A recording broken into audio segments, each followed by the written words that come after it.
Yesterday's video that I did on expectations was really popular, and I have a feeling it's because people are so hungry to be encouraged and know they're doing a good job, and that the relationship is really important, because really when we make the decision to homeschool, we're usually making it based on that we want to have a really good relationship with our kids. So I think that we just are really hungry for that, and I would like to do a little special today, or promo. I think you get a mirror image of this book, but it's called Homeschooling: What Matters Most. It's really tiny. You see, you can read it in an hour, and if anyone would like a PDF of it, if you want to share this video or yesterday's video and then tell me you did, like, make a comment, because your shares don't always show up according to your privacy settings. Sometimes they don't show up on the video. So hi Tanya, and if you share it and then comment, then I've got your name and I can send you a PDF of the book. It's really small. So I think that we need some tools in order to establish good relationships with our kids. Sometimes it's innate, sometimes it's natural, but a lot of times we sort of fall off the wagon in a sense. We don't, we get so busy with the day-to-day life stuff that we just forget that we want to be nice to our kids. How's that? I'm not sure. So some tools. So I think the most obvious way to avoid conflict in our day is to be attentive to our good health, okay? And I assume because you're thoughtful parents, you're listening to this, you're reading good things for your kids, that you know this. But I think it's worth mentioning. I have friends who had gluten issues with their kids and didn't realize it, and it was life-changing actually when they behaviorally and physically, when they took their kids off of gluten. For me, I have several kids who have blood sugar issues, and that was life-changing too. When I realized there was blood sugar problems, I can go for hours and hours and hours and not eat, and it doesn't affect my mood. But for my blood sugar kids, it absolutely did. So sometimes being aware of those really basic things is a great tool to have. And of course, getting enough rest, getting enough exercise, healthy living is important to just relationships and being in a good mood, right? So, just something to be aware of.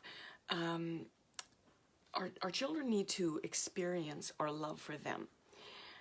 It's one of their absolute basic needs, like food and water.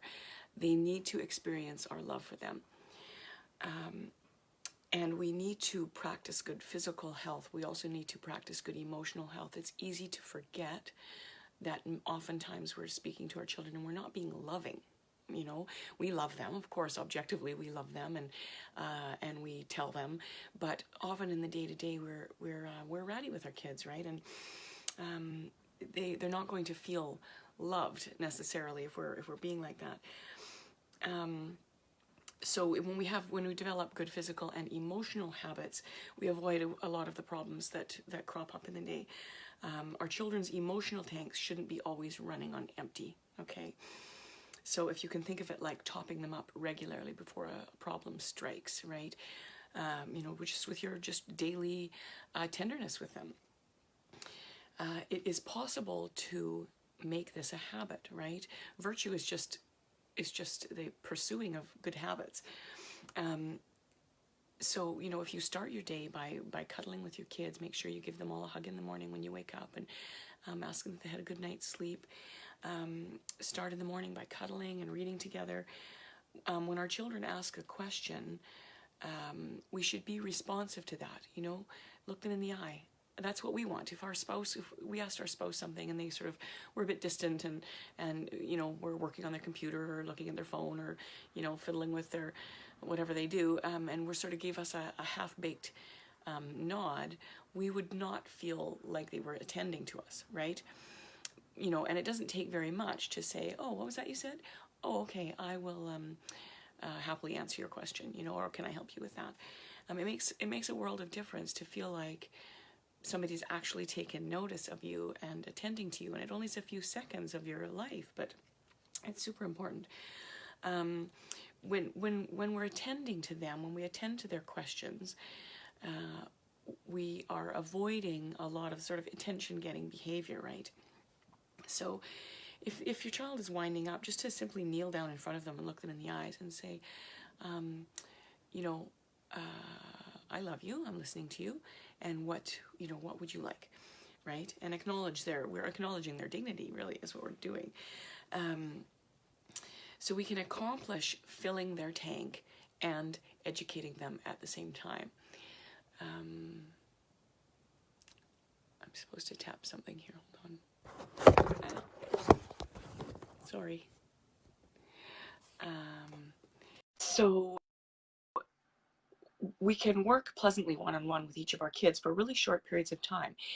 The most important question you can ask yourself is, am I able to be nice right now? Because if I can't be nice right now for the next 5 minutes, then maybe I should wait and work with this child, when I'm feeling a little more like I can be nice. And because you want that 5 or 10 minutes that you sit down with them to be really pleasant, right? You want to build the relationship because it's going to make for a better day.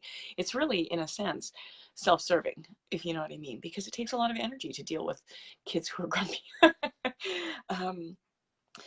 So let's not let education be a place of contention. Let's let education be a place of joy. Some kids are by nature easier to get along with, and some adults are easier to get along with. And so we have to look at our natural capacity to be easygoing, to be kind, to be thoughtful. But just because you're not necessarily a patient or kind or thoughtful person doesn't mean you can't work on that.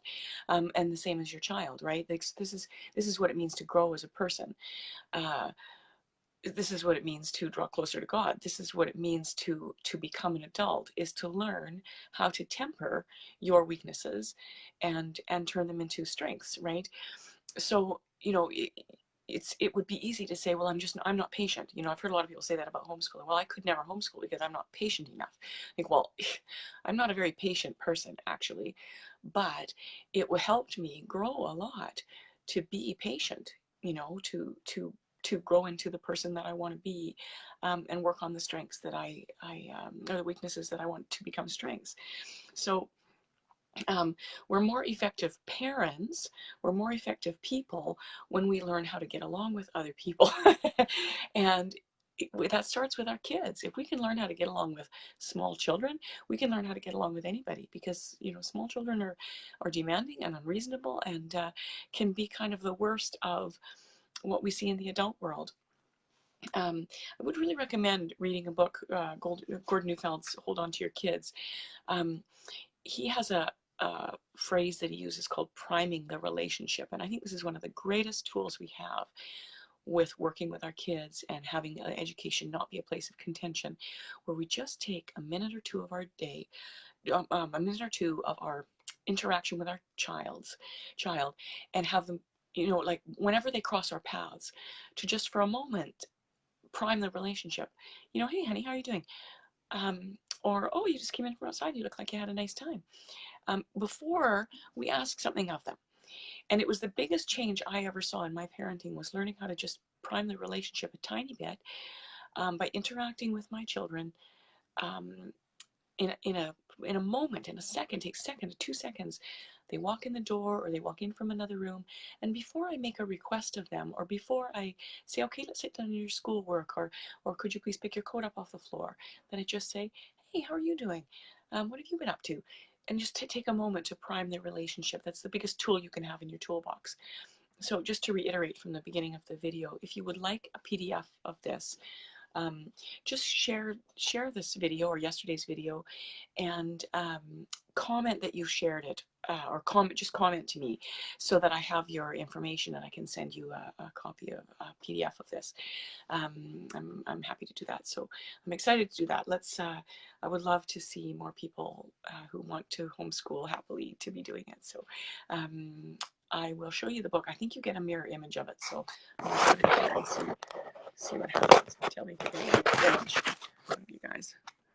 Set a mirror image of Homeschooling Simplified, What Matters Most. So have a great day.